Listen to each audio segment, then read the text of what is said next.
What is good, YouTube? Warstu here with a video on The Flash. Now, if you're into The Flash Season 4, this is the channel for you, so make sure to subscribe. So last night's episode of The Flash was called episode 21, and it was entitled Harry and the Harrisons. But before we get into this video review, I want to know, guys, did you like this episode?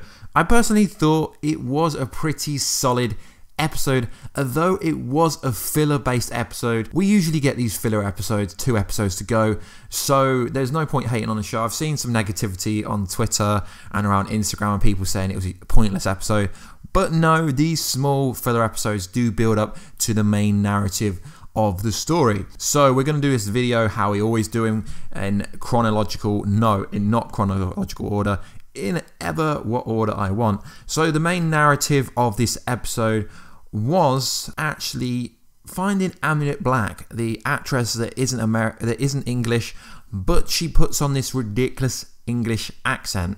I don't know why.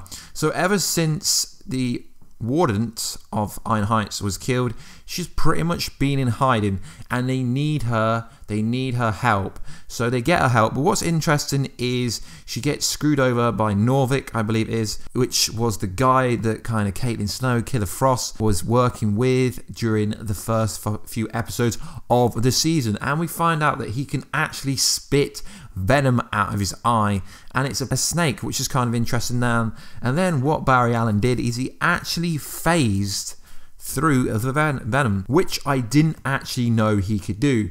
So that's kind of interesting. And then Amunet Black got what she wanted, which was her shards, and then she gave him a device which could potentially help and take out Clifford DeVoe, the Thinker.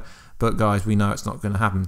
So we got the Council of Wells, and they rejected Harry because Harry wasn't clever enough to be in there. So we got the new Council of Harrys, I guess you could say, and they gave him a plan to think like a psychopath, because obviously Clifford DeVoe isn't a psychopath, but he's been turned into an android robot form, I guess you could say. So that's what people are interpreting him being a robot drone. So Harry came up with a plan that to outthink a psychopath, you have to become a psychopath. And we didn't actually see Clifford DeVoe join this episode, and Harry came up to the conclusion, Harry and Cisco, that that was because of one little thing. Marlies, the mechanic, his wife, has left him.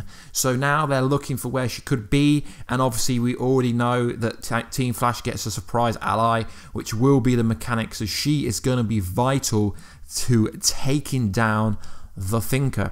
So this episode is everything that the Flash should have been. Now I really love the kind of way the Flash was this episode. We got Harry, we got Cisco doing the jokes, we got Iris West being a journalist again. She wanted to write a piece on DeVoe, the Thinker, warning everyone, asking them. And right at the ending scene was she got some messages from her blog, I think it was.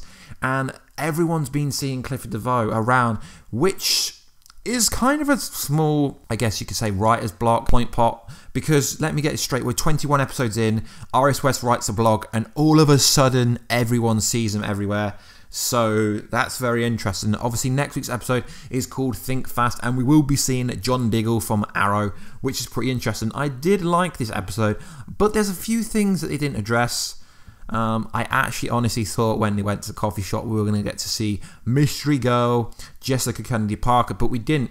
But what's interesting is in England, at the same week of Heroes and Villains, she's actually at MCM London Comic Con, which makes me think that she will be a Season 5 regular. But what's actually very interesting is Flash have done it again this year, don't get me wrong. I do like the Flash, but there are parts that they're kind of lacking. So we are 21 episodes in, guys, and the Speedforce symbols have actually not come to Coalition yet. We've not found out anything about them. So is the Speedforce symbols actually Speedforce symbols, or are the Speedforce symbols that Clifford DeVoe had on his whiteboard in last week's episode, and it was also in the book that Marlies read, are these symbols actually enlightenment?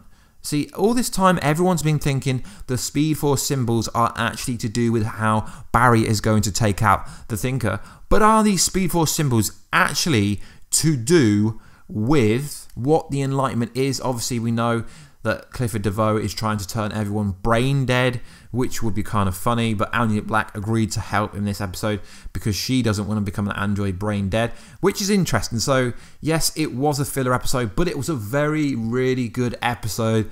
God, that was good English. It was a really good episode for my boy Tom Cavanagh, who sadly isn't going to be at Heroes and Villains this year in London, which is kind of annoying, but he was the MVP. Such a good actor. We got to see new versions of him. Can't remember her name, but the French dude, the dude with the slick back hair, pretty cool. Does that guy has he got endless talent?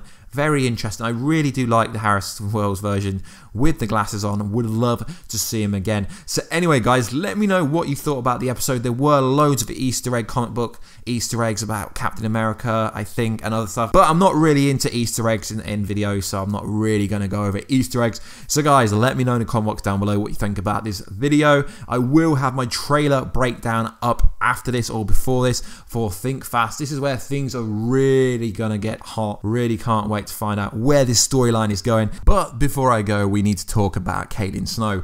The reason she wanted to work with Amunet Black with that great English accent was purely because she wanted to get Caitlin Snow back. What do I mean by that? She wants Killer Frost back, and basically the splicer device that she wanted to use, basically she said it was just the effect where you think something's working because you're told it was, and secretly it didn't do anything. So the secret to Caitlin getting the Killer Frost back is basically her figuring it out in her own head. Anyway, guys, please like, subscribe, and comment, and I will catch you in another video very soon, guys. Catch ya later.